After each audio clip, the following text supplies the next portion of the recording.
नई नई सास बनने जा रही लक्ष्मी को उसके रिश्तेदारों ने अच्छे से समझा दिया था। दीदी देखो, सास बनना आसान नहीं है।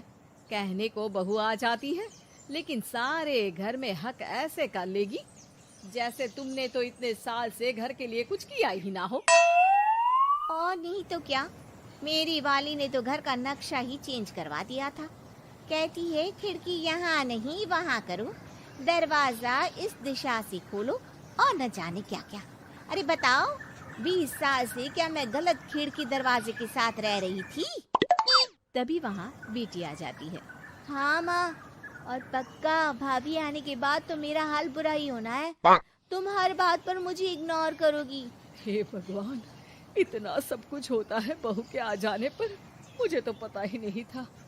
अरे एक हमारा जमाना था। अरे हमारा जमाना तो भूल ही जाओ कि सास के हाथ में कमान होती थी और हम कठपुतली। जीवन भर कठपुतली ही रहना है, पहले सास की और अब बहू की। खैर, मुर्गे की अम्मा कब तक खैर मनाती। हो जाती है बेटी की शादी और घर आ जाती है प्यारी सी पल्लवी। माँ जी चाय लीजिए। सास जो कि पहले से डरी हुई थी, हाँ लाओ लाओ। लेकिन चाय पीते ही थू, अरे इसमें किरकिरा सा क्या है? चाय में चीनी तो है ही नहीं। माँ जी वो ये बता रहे थे कि आपको शुगर की बीमारी है, तो मैंने चीनी की जगह गुड़ का पाउडर डाला है, वो शुगर के लिए ठीक रहेगा। सास गुस्से से लाल हो जाती है। अरे नहीं नहीं, मैंने जीवन भर चीनी की ही चाय पी है, तो मैं तो चीनी वाली ही चाय पीऊंगी।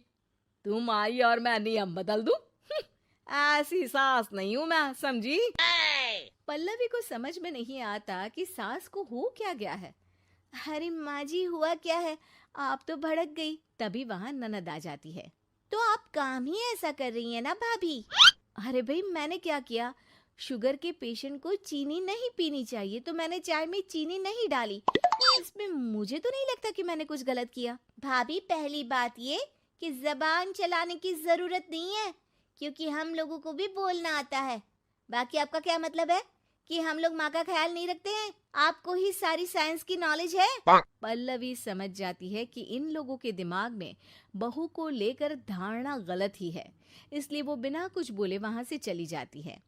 थोड़े दिनों बाद जब पल्लवी ड्राइंग रूम के पर्दे बदल रही थी, पंछी पन्नू उड़ती फिरूं मस्त गगन में, आज मैं आजाद हूँ दुनिया के चमन में। वाह जी वाह, आजाद होना तो अच्छी बात है, लेकिन हम लोग भी गुलाम नहीं है। ये पर्दे किससे पूछकर बदले जा रहे हैं, जरा बताओगी? अरे सासू माँ, जब से आई हूँ सोच रही थी कि पर्दे ठीक नहीं है। पता है, पर्दे इतने हल्के हैं कि दिन में बाहर से पूरा घर दिखता है। लोग झांकते हुए रास्ते से निकलते हैं, ये मुझे अच्छा नहीं लगता है। अरे वाह जी वाह, 5 साल से तो ये पर्दा लगा है, तब तो लोगों ने झांका नहीं। आज तुम आई हो तो लोग घर में झांकने लग गए, क्यों? अरे भाभी, आपको ये तो नहीं लगता कि आप हीरोइन जैसी दिखती हो, या इतनी सुंदर हो कि लोग आपको झांक झांक कर देखते रहें?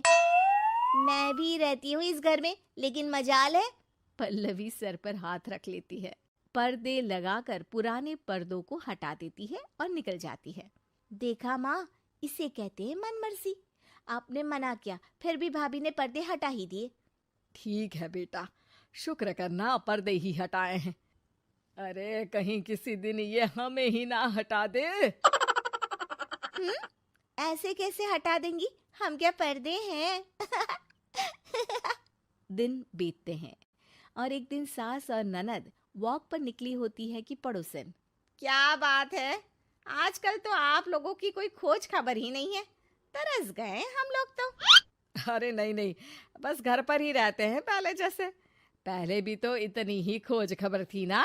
अरे नहीं नहीं, पहली की बात और थी। और बताओ बेटा, बॉयफ्रेंड से चक्कर चल रहा है कि खत्म हो गया? पहले तो पर्दे से दिख जाता था कैसे तुम सारा दिन टेलीफोन पर लगी रहती थी, कभी शर्माती कभी रोती।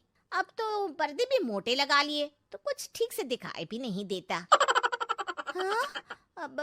नहीं, मतलब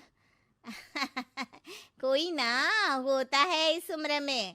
और बताओ बहन जी, बेचारी बहू से तो पहले रोज तानेबाजी होती थी आपकी, रोज देखती थी कैसे उस पर आप दोनों मिलकर बरसा करती थी। अब ठीक है ना वो? चल बेटा, ये औरत तो पागल हो गई है। अरे पागल नहीं, आदत हो गई थी। जब मन उबा तो आपकी खिड़की से झांक लिया करती थी, अब कुछ दिखाई नहीं देता तो। सास और ननद घर आती हैं, जहां बहू पर्दों को बदलने के लिए खड़ी होती है। अरे ये क्या कर रही हो? आपने ही कहा था ना पर्दे बदल देना। अब उस दिन तो उतारे थे, सोचा धोकर लगाऊंगी, आज सूख गए हैं तो लगा देती हूँ। तभी ननद चिल्लाती है। अरे नहीं नहीं भाभी, ठीक है, ये पर्दे रहने दो। वो पर्दे कम, सीसीटीवी ज्यादा थे पड़ोसियों के लिए। समझ में आ गया अब आपको?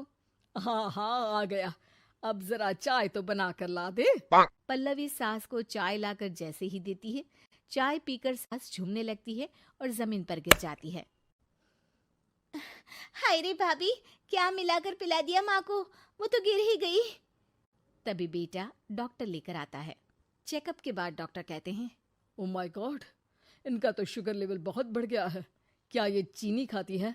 हाँ डॉक्टर साहब, मैंने कई बार इनको चीनी की चाय और मीठा के लिए मना किया, लेकिन ये मानती ही नहीं। माँ को कुछ होगा तो नहीं ना? वो ठीक तो हो जाएंगी ना? अरे बहू की बात नहीं मानती तो क्या बेटी की भी नहीं मानती है ये? बेटा, आप नहीं रोकती अपनी माँ को चीनी की चाय और मीठा खाने से? बेटी क्या बोलती, उसे वो दिन याद आ जाते हैं जब उसने भाभी को इस बात के लिए भला बुरा सुनाया था। डॉक्टर के जाने के बाद, भाभी मुझे माफ कर दो, लोगों के कहने में आकर हम लोगों ने आपसे बहुत बुरा व्यवहार किया, जबकि ससुराल वालों को ये समझना चाहिए कि घर बहू का भी होता है।